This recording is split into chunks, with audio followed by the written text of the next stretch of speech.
Chicken car. I remember the first time I saw that damn car. It was ridiculous. Utterly ridiculous. It was bad enough I had to wear this stupid chicken shack uniform, which was red, with 3 yellow chickens strolling across the front with the words, "Get clucked," on the back. But now, there was this god-awful travesty on wheels. "Ain't she a beaut?" asked Tim, my boss and owner of Chicken Shack. The fucker had a twisted grin and a gleam in his eye. I swear he was proud of that car, as he was of his kids. Maybe more. But to be honest, it kind of made sense, because his kids aren't all that great. They're miniature reproductions of him and his equally obnoxious wife, Tina, so that makes sense. After all, you don't breed 2 jackasses and get a thoroughbred. Tim was standing beside his chicken car with his arm stretched in a pose alongside it, like a used car dealer trying to sell a Buick. Tim looked like a used car salesman, too. He was wearing the same light blue herb, Tarlick off-the-rack, JCPenney suit he always wore. His black hair, at least what was remained above his ever-receding hairline, was slicked back with what looked like a quart of motor oil. His oddly thin face also wore the goofy, suspicious, "I'm trying to pull some shit over on you" expression of a car dealer's everywhere.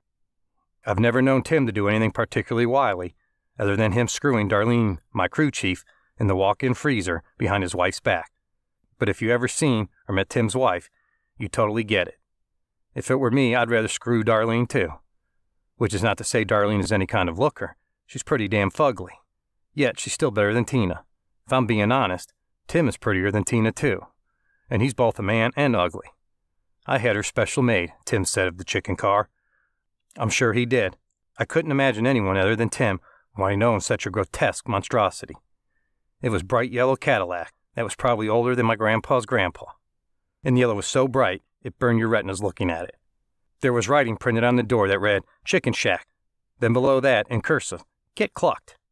And yet none of these details are the thing that made it so special. No, that would be the giant chicken head.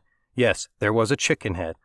A great big, smiling, plastic chicken head sticking from the top of the car's roof.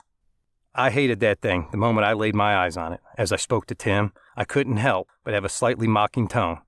I knew it was there, and I could hear it when I spoke, but Tim didn't seem to notice.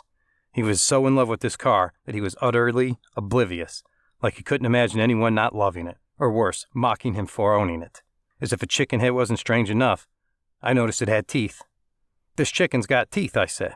"You're damned right it does," Tim said proudly. "Chickens aren't supposed to have teeth, Tim." "Yeah, but don't you love it?" "Sure," I managed. "It's certainly something." That was in the summer. Now it was fall. Tim came to me asking for a favor a week before Halloween.